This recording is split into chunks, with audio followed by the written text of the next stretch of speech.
Hello guys. तो कैसे हैं आप लोग। This is Piyush. Welcome to grand academy. आपका अपना साथी आपका अपना दोस्त। आज हम लोग डिस्कस करने वाले हैं जीव विज्ञान के 2008 के मॉडल पेपर क्वेश्चन पेपर। चलिए, तो पहला क्वेश्चन क्या है। बॉटनी से पहला क्वेश्चन है, C4 चक्र के प्रकाश संश्लेषण में प्रथम स्थिर उत्पादन क्या है। तो आपका प्रथम, इस पर देखिए यहाँ से आपका MCQ डालने की कोशिश कुछ ना कुछ कोशिश की है, पर उतना अच्छा नहीं कर पाया। तो देखिए ऑप्शन दिया है 3 फॉस्फेरिक एसिड। तो जी हाँ, इसका आंसर होगा आपका पहला 3 फॉस्फेरिक एसिड। आगे जैसे जैसे पढ़ते जाएंगे 2008 है 2011 तक पहुँचते तक MCQ जैक बोर्ड वालों ने डाल दिया है अच्छे से। चलिए, तो दूसरा क्वेश्चन की ओर हम लोग पढ़ते हैं। बिना निषेचन के फल का विकास क्या कहलाता है। देखिए ऑप्शन डालने की कोशिश की है, का पिछला चैप्टर में हम लोग पढ़े हैं। इसका ये है पार्थेनोकॉर्पी। इसका आंसर हो जाएगा आपको पार्थेनोकॉर्पी। तीसरा में किस तत्व के पोषण के लिए माइकोराइजा उत्तरदायी है। तो इसका हो जाएगा आपका फॉस्फोरस। कहाँ है फॉस्फोरस, हाँ यहाँ देखिए, यहाँ है आपका फॉस्फोरस। चलिए तब हम लोग आगे बढ़ते हैं। देखिए यहाँ क्लोरोफिल ए का सूत्र लिखे। ससुरा इतना लंबा सूत्र कौन याद करेगा। चलिए देखना है तो फिर देखा जाए हम लोग को। क्लोरोफिल का सूत्र है C55 H72 MgN4 ऑक्सीजन 5। देखिए लिखने में क्या होता है ना कि कंप्यूटर से जब आप टाइप कीजिएगा तो वैसा नहीं छोटा छोटा बन पाता। जब हाथों से लिखते हैं ना हम लोग, तो देखिए यहाँ C55 H72 हाइड्रोजन 72 मैग्नीशियम इसका एगो है, नाइट्रोजन 4 गो है और ऑक्सीजन जो है आपको 5 गो है। ठीक है, चलिए 5 नंबर हम लोग डिस्कस करते हैं। चलिए तो हम लोग 5वां नंबर क्वेश्चन की ओर बढ़ते हैं। देखिए इसमें लिख देता जरूर है 2008 के क्वेश्चन में या आउट ऑफ सिलेबस है, पर जब आप आगे बढ़ेगा 2016-2017 के आप जब NCERT किताब देखिएगा तो इसमें कैम का नाम दिया हुआ है। तो चलिए हम लोग उस पौधा के बारे में जानते हैं। पहला पौधा है आपका पाइनएप्पल, दूसरा पौधा है आपका केकटी। ये दोनों आपको कैम फॉर प्लांट का प्रोसेस करता है। अगर आप लोग इंटरेस्टेड हैं इसके बारे में जानने का तो आप कमेंट में लिखिए, इसके बारे में आपको विस्तृत जानकारी दी जाएगी। चलिए तो अब देखते हैं कि agent organ consist of 2 hormones. क्योंकि ऑरेंज के 2 हार्मोन, भैया ये किस तरह का सवाल है 2008 में। वाकई में ये आउट ऑफ सिलेबस, इसको हम लोग इसे धर के इसको काट देते हैं। चलिए 7वां नंबर क्वेश्चन की ओर बढ़ते हैं। किस्टोन स्पीसीज का परिभाषा करें। तो ये वाकई में आउट ऑफ सिलेबस है, पर देखते हैं इसका आंसर क्या है। चलिए ग्रुप सी में हम लोग प्रवेश करते हैं। 9वां नंबर क्वेश्चन, वाटर ब्लूम क्या होता है। वाटर ब्लूम को ही एल्गल ब्लूम बोलते हैं। ठीक है, यह एक जलीय प्रणाली में शैवाल की आबादी में एक अल्गुल खिलना या समुद्री खिलना या पानी का खिलना तेजी से वृद्धि होता है। देखिए जो हरा हरा जो दिख रहा है ना तालाब में, समुद्र में तो नहीं जल्दी मिलता है देखने को जहाँ गंदगी होता है, तो मेनली आप इसको तालाब में देखे होंगे या गंगा नदी में देखे होंगे। इसी को हम लोग वाटर ब्लूम या एल्गल ब्लूम कहते हैं। 10वां नंबर क्वेश्चन, फोटो श्वसन क्या होता है। What do you mean by photo respiration. देखिए कई उच्च पौधों में एक श्वसन प्रक्रिया जिसके द्वारा वे प्रकाश में ऑक्सीजन लेते हैं और कुछ कार्बन डाइऑक्साइड को बाहर निकालते हैं, उसे प्रकाश संश्लेषण के सामान्य पैटर्न से विपरीत है। देखिए प्रकाश संश्लेषण में क्या होता है, प्रकाश संश्लेषण में ये प्रकाश को लेता है और खाना बनाता है, और फोटो रिस्पायरेशन में नहीं होता। फोटो रिस्पायरेशन का मतलब हो गया, फोटो श्वसन का मतलब हुआ कि जब दिन रहेगा तभी ये प्रक्रिया होगा। सूर्य की रोशनी पत्तों पर आएगी, उसका स्टोमाटा खुलेगा, तब वो क्या बोलते हैं कि रिस्पायरेशन करेगा। इसीलिए हम लोग फोटो रिस्पायरेशन कर रहे हैं। आप फिजिक्स में पढ़ेंगे फोटो का मतलब लाइट होता है, एनर्जी होता है, तो उसी को हम लोग फोटो रिस्पायरेशन। बिना एनर्जी का भी होता है, पर बेसिकली इसमें आपका खाद्य पदार्थ नहीं बनता है, जस्ट लाइक कि ग्लूकोज। 11 नंबर क्वेश्चन हम लोग देखें। अब 12 नंबर की ओर बढ़ते हैं। वायु प्रदूषण के कुप्रभाव का उल्लेख करें। देखिए मनुष्यों में मोतीबिंद, त्वचा कैंसर, मेलानोमा आदि घटनाएं बढ़ गई है। इसको हम लोग एयर पॉल्यूशन कह सकते हैं। दूसरी चीज़ की बैगनी जो बी होता है वह विकर्णियों के संपर्क से ज़्यादा आने से मनुष्य के भीतर प्रतिरोधक क्षमता कम हो जाती है। तीसरा प्रकाश संश्लेषण की क्रिया में प्रभावित होती है, जो कि पौधों में होती है। चौथा नंबर, जीवित प्राणी के न्यूक्लियक अम्ल नष्ट हो जाते हैं। कई तरह के हानिकारक है आपका वायु प्रदूषण से। चलिए 13 नंबर यानी कि ग्रुप डी की ओर हम लोग प्रवेश करते हैं। 13 नंबर में देखते हैं, तालाबों में कार्बनिक तत्व के बढ़ने से किस तरह की जैविक ऑक्सीजन बाढ़। देखिए ये हम आपको हिंदी शब्द में समझा दे रहे हैं, पर इस तरह का क्वेश्चन कभी आपको पूछेगा नहीं, वाकई में आउट ऑफ सिलेबस है। इसका मतलब हो गया कि तालाब में जितना ज़्यादा गंदगी रहेगा उतना ज़्यादा उस गंदगी को मारने के लिए बैक्टीरिया को ज़्यादा मेहनत करना पड़ेगा, तो ज़्यादा ऑक्सीजन चाहिए उसको, ठीक है। यानी कि ऑक्सीजन ज़्यादा तो गंदगी ज़्यादा, बस यही इसका कहने का मतलब है। बीओडी का मतलब होता है बायोलॉजिकल ऑक्सीजन डिमांड, ठीक है। जैविक ऑक्सीजन उसको बोलते हैं, जितना ज़्यादा ऑक्सीजन उतना ज़्यादा गंदगी उतना ज़्यादा बैक्टीरिया, ठीक है। पर इस तरह का क्वेश्चन आपको कभी अब के समय में 2008 का क्वेश्चन ये पूछ देता था, पर अब के समय में इस तरह क्वेश्चन नहीं आने का कोई चांस ही नहीं है, कोई लक्षण नहीं है इसका। चलिए 14 नंबर क्वेश्चन देखिए, 2007 में भी पूछ दिया, 2008 में भी पूछ दिया, 2006 के आप MCQ में देखेंगे। C4 से क्या दिक्कत है भाई, पर चलिए पढ़ते हैं हम लोग। C4 चक्र के रेखांकित वर्णन प्रस्तुत कीजिए। इसमें हम लोग को कोई वर्णन नहीं देना है, सिर्फ चित्र बनाकर डाल देना है और तथा इसके महत्व का उल्लेख कीजिए। चलिए ये जो फोटो है ना, इसी फोटो को आपको बना देना है, बस इसी से आपका 5 में से 3 नंबर पक्का दे देगा। चलिए अब हम लोग जूलॉजी यानी कि जंतु के बारे में अब हम पढ़ाई करेंगे। चलिए टिक बुखार किस जीव के प्रजाति से होता है, तो आपको इसका हो जाएगा प्रोटोजोआ। प्रोटोजोआ के माध्यम से ही टिक बुखार होता है, ठीक है। आंत के द्वारा स्रावित पदार्थों को क्या कहा जाता है, उसको अंतःस्रावी रस कहते हैं, ठीक है। तीसरा नंबर, डायबिटीज इंडिपिडिस नामक बीमारी किस हार्मोन की कमी से होता है, तो आपका हो जाएगा इंसुलिन। इंसुलिन जिससे आपके बॉडी में कम हो जाएगा ना, तो आपको डॉक्टर लिख देता है डायबिटीज इंसिपिडस, पर इंसिपिडस नहीं लिखता है, लोग उसी को डायबिटीज समझ लेते हैं। डायबिटीज देखिए 2 तरह के होते हैं, एक आपका इंसुलिन की घटने की कमी से भी होता है, एक इंसुलिन के बढ़ने से ही कमी से होता है। पर बढ़ने वाला मेडिकल में पढ़ना है। डायबिटीज इंसिपिडस को ही डायबिटीज के फॉर्म में हम लोग नॉर्मल आम भाषा में जानते हैं। चलिए ग्रुप बी में हम लोग पढ़ते हैं, व्हाट इज मिसेल्स।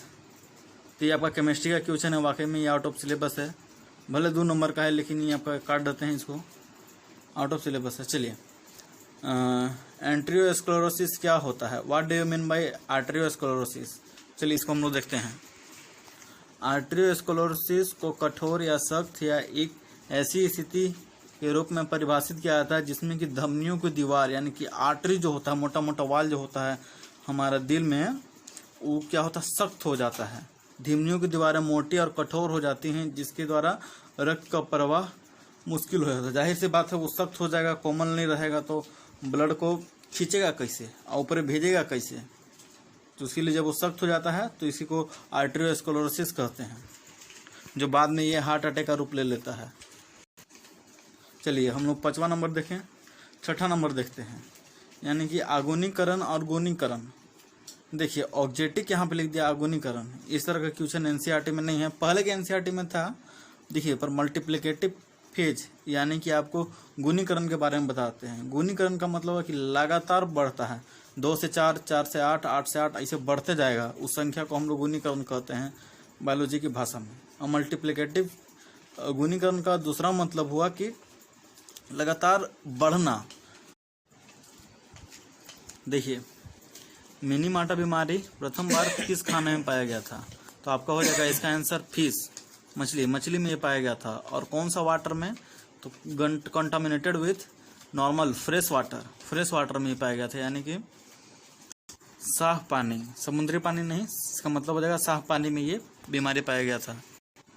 चलिए 8वां नंबर देखते हैं। 8वां नंबर MRI और NMR, ठीक है। यहाँ पे NMR यहाँ गलती लिख दिया है, हो जाएगा आपका NMR। बेसिकली MRI ही सबसे बेस्ट है, मैग्नेटिक रेजोनेंस इमेजिंग MRI को बोलते हैं, ठीक है। इसका डेफिनेशन ये हुआ।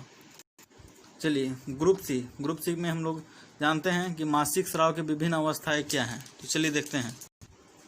इसके 4 चरण होते हैं, माहवारी, पुटकीय चरण, ओव्यूलेशन और लुटियल चरण। देखिए 10वां नंबर में फिर मिला दिया BOD और COD, यानी COD का अब कोई नहीं होता है, पर फिर भी हम लोग देखें केमिकल ऑक्सीजन डिमांड होता है COD का मतलब। और BOD देखिए कार्बनिक अवशिष्ट की मात्रा बढ़ने से अपघटन की दर बढ़ जाती है तथा ऑक्सीजन का उपयोग बढ़ जाता है। जल में घुल गई ऑक्सीजन की मात्रा घटती है। जैव रासायनिक ऑक्सीजन मांग यानी कि BOD ऑक्सीजन मापक है। इससे जल में कार्बनिक पदार्थों का अपघटन की दर का पता चलता है। जहां उच्च BOD है वहां DO निम्न होगा। ठीक है, यानी कि जहां पे सबसे ज़्यादा BOD है वहां पे डिमांड ऑफ ऑक्सीजन मैंने ऑक्सीजन होगा ही नहीं, तो हम लोग बाहर से उसको आपको ऑक्सीजन देना होगा। रासायनिक ऑक्सीजन मांग यानी कि COD केमिकल ऑक्सीजन डिमांड उसको इंग्लिश में बोलते हैं। जल में प्रदूषण की भार का मापक है। जल में कुल कार्बनिक पदार्थों का ऑक्सीकरण हेतु आवश्यक ऑक्सीजन की मात्रा के बराबर होता है। इसी को हम लोग COD बोलते हैं। चलिए 11 नंबर साल्ट्री प्रक्रिया क्या है? किस प्रकार की तंत्रिका कोशिका इसे दर्शाता है? देखिए बेसिकली साल्ट्री प्रक्रिया मेडिकल में पढ़ना है, पर फिर भी क्वेश्चन दे दिया है, आउट ऑफ सिलेबस है, पर हम लोग इसको समझ लेते हैं अच्छा से। साल्ट्री को ही हम लोग नमक प्रवाहकत्व, ठीक है, यानी कि लैटिन नेम होता है आपका साल्टीकरण। रेनवियर के एक नोड से अगले नोड तक माइलिनेटेड एक्सप्रेशन के साथ एक्शन पोटेंशियल का प्रसार करना, जिससे कि एक्शन पोटेंशियल का चलन वेग बढ़ जाता है। चलिए हम लोग इसको आसान चीज़ों में देखते हैं। देखिए यहाँ से अगर आपको यहाँ से कोई इन्फॉर्मेशन आपको यहाँ तक लेके जाना है, जिसे को हम लोग एक्शन पोटेंशियल बोलते हैं। कोई अगर आपको हाथ से छुआ यहाँ से, ठीक है, या आपको मारा, तो यहाँ से ब्रेन में कैसे पहुँचता है? तो इसी के साल्ट्री की मदद से ही आपका एक्शन पोटेंशियल जनरेट होता है। और देखिए यहाँ से यहाँ माइलिनेटेड, इसमें भी ये आपका नॉन माइलिनेटेड है जो खाली ब्रेन में होता है, ठीक है। ये आपका होता है माइलिनेटेड, ठीक है। देखिए 12 नंबर क्वेश्चन क्या कहता है? ऑस्मो रेगुलेटर और ऑस्मो कन्फर्मर में अंतर बताओगे। तो चलिए पहले सीधे से भाषा में समझ लेते हैं। ऑस्मो कन्फर्मर का मतलब मछली जो है समुद्र के साथ, यानी कि समुद्र के पानी के साथ जो संपर्क बनाता है, ठीक है, उसको हम लोग ऑस्मो कन्फर्मर बनाते हैं। कहने का मतलब कि आप समुद्र के पानी को समुद्र में जो नमक वाली मछली है उसको उठाकर आप सादा पानी में रख दीजिएगा तो मछली मर जाएगी। क्यों? क्योंकि वहाँ पे नमक का जो मापतोल होता है वो मछली बाहरी शरीर के माध्यम से करती है। देखिए यहाँ इसका मतलब हो गया ऑस्मो कन्फर्मर सक्रिय रूप या निष्क्रिय रूप से अपने शरीर के आसपास वातावरण में मेल खाते हैं। अधिकांश समुद्री अकशेरुकीय कन्फर्मर है, यानी कि मछली कन्फर्मर है, हालांकि उनकी आयनिक संरचना समुद्री जल से भिन्न हो सकती है।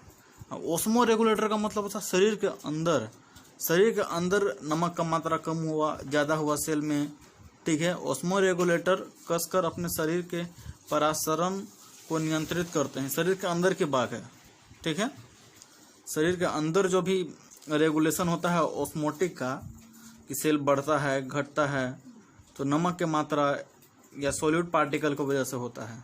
निरंतर आंतरिक स्थिति को बनाए रखता है, उसको हम लोग ऑस्मो रेगुलेटर। देखिए ऑस्मो रेगुलेटर आपका शरीर के अंदर की हो रहा है, उस सेल में हो रहा है, सेल में हो रहा है, कोशिका में हो रहा है, और ऑस्मो कन्फर्मर आपका शरीर के बाहर से हो रहा है, ठीक है। यहाँ देखिए साफ भाषा में लिखा हुआ है कि ये आपके वातावरण यानी कि बाहर के वातावरण से ये आपको एडजस्ट करता है। चलिए अब देखते हैं 13वां नंबर क्वेश्चन डी में एक साधारण नेफ्रॉन का अंकन करे, समझाइए कि कैसे रक्त का क्षलन नेफ्रॉन में होता है। देखिए सीधी भाषा है, आपको इसी को डायग्राम में बनाना होगा। देखिए यहाँ पर ग्लोम्युलर यानी बोमेंस कैप्सूल, इसी को ग्लोम्युलर बोलते हैं, और बाकी सब हेनली लूप हो गया। ये आपको मतलब HD में फोटो है, लेकिन देखिए आपको एग्जाम में पूछ देगा तो ये डायग्राम आप बना दीजिएगा, उसमें आपको 3 नंबर दे देगा। ये आपका हो गया ग्लोमेरुलस बोमेंस, जो कि इसको आपको मेलपिजियन कॉर्पसेल्स बोलते हैं, और ये बाकी जो हुआ सो हेनली लूप। देखिए नेफ्रॉन 2 चरण की प्रक्रिया के माध्यम से काम करता है। पहला ग्लोमेरुलस जो मैंने आपको बताया, आपको ग्लोमेरुलस आपके रक्त को फिल्टर करता है और ट्यूब्यूल आपके रक्त में आवश्यक पदार्थों को वापस करता है। मान के चलिए कि हमको फिल्टर कर देना नाइट्रोजन को, पर हमको शरीर में चाहिए उसको, तो वापस से कौन देगा? आपका जो हेनली लूप देगा, ठीक है। वही उसी को हम लोग ट्यूब्यूल्स बोलते हैं। ट्यूब्यूल्स आपके रक्त में आवश्यक पदार्थों को वापस करते हैं और कचरे को निकालते हैं। प्रत्येक नेफ्रॉन में एक रक्त को छानने के लिए ग्लोमेरुलस होता है और एक नालिका होती है जो कि हम लोग हेनली लूप बोलते हैं, जो आपके रक्त में आवश्यक पदार्थों को वापस करती है और अतिरिक्त कचरे को बाहर निकालती है। यही लिख दीजिएगा। आपको 5 मिनट तो बढ़िया राइटिंग देखते हुए 4.5 नंबर आपको मास्टर दे देगा। चलिए अब हम 14वां नंबर क्वेश्चन में देखते हैं कि आबादी अथवा जनसंख्या से क्या तात्पर्य है। तो ये बात तो बताने की जरूरत नहीं है, लेकिन बार बार ये ससुरा देख रहे हैं, 3 साल से पूछ रहा है। ये बताने की जरूरत नहीं है, लेकिन चलिए फिर भी लिखना है तो देख लेते हैं। वर्णन करें कि किस प्रकार से अलग अलग भाज्य और नियोगी मनुष्य की जनसंख्या वृद्धि दर को प्रभावित करता है। ठीक है, तो चलिए हम लोग देखते हैं। जनसंख्या एक ही समूह या प्रजातियों के सभी जीव में एक विशेष भौगोलिक क्षेत्र में रहते हैं और इंटरब्रीडिंग की सक्षम है, तो उसी को हम लोग पॉपुलेशन कहेंगे। ठीक है, ये इंटरब्रीडिंग काफी मैटर करता है। और दूसरी बात कि इसका दूसरा क्वेश्चन है कि जनसंख्या वृद्धि के 4 मूलभूत कारक हो, तो आपको 4 गो मूलभूत कारक है, जन्म दर, मृत्यु दर, आवर्जन और प्रवास। यही 4 गो है जो कि आपको लिख देना है। मास्टर 5 मिनट तो 4 आपको दे देगा, इसमें कोई दिक्कत नहीं है। चलिए इसी के साथ तैयारी करते रहिए, लगे रहिए। अगले वीडियो में हम लोग 2009 का क्वेश्चन पेपर डिस्कस करेंगे।